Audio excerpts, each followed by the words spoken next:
everyone. Today we're going to be looking at this classic 1980 film starring Christopher Reeve and Jane Seymour called Somewhere in Time. Now, of course, this is filmed on Mackinac Island. The hotel is a real place, and it's absolutely lovely and one of the best locations ever for a romantic film, in my opinion. Now, I'm not a big fan of romance films. It's just not my cup of tea. However, I will say that this film, I remember it being on HBO when HBO didn't have many movies to play, and they just seemed to be playing the same three movies over and over when they first started. And Somewhere in Time was one of those movies that was in that sort of loop. And I was a big fan, of course, of Chris Reeve from Superman.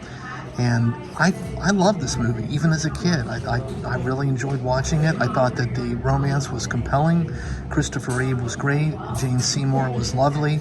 And of course, Christopher Plummer was a really interesting baddie.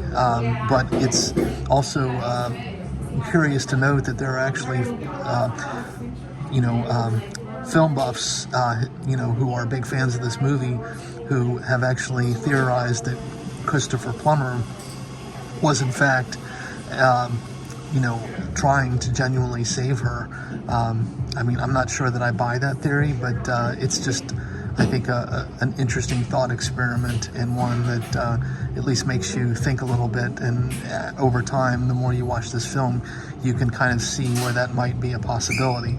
But of course, this is the Blu-ray, and it's just your standard Blu-ray here with the Amaray case, and it does have a Back to Somewhere in Time documentary, as well as feature commentary with the director.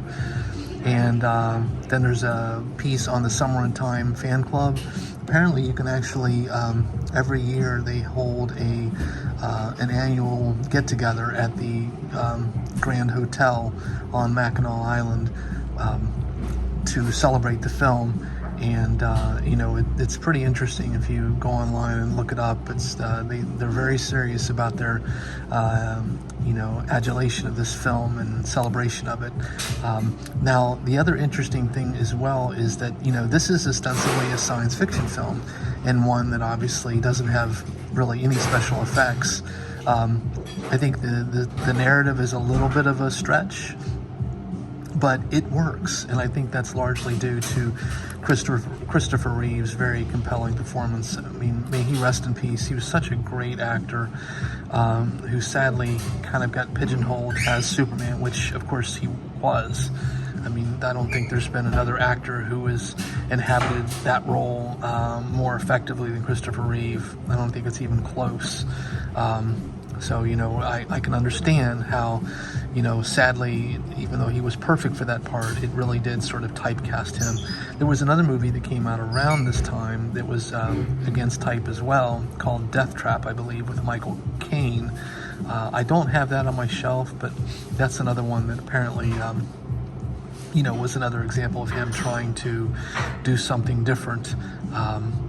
So that he wouldn't get typecast. But again, this film, I highly recommend it. I think it's just a lovely romance that works. I mean, even on, the young boy that watched it, I felt, compelled. It was a very touching, romantic story, and one that is absolutely, has high rewatch value. So on that note, I do hope everyone out there is well.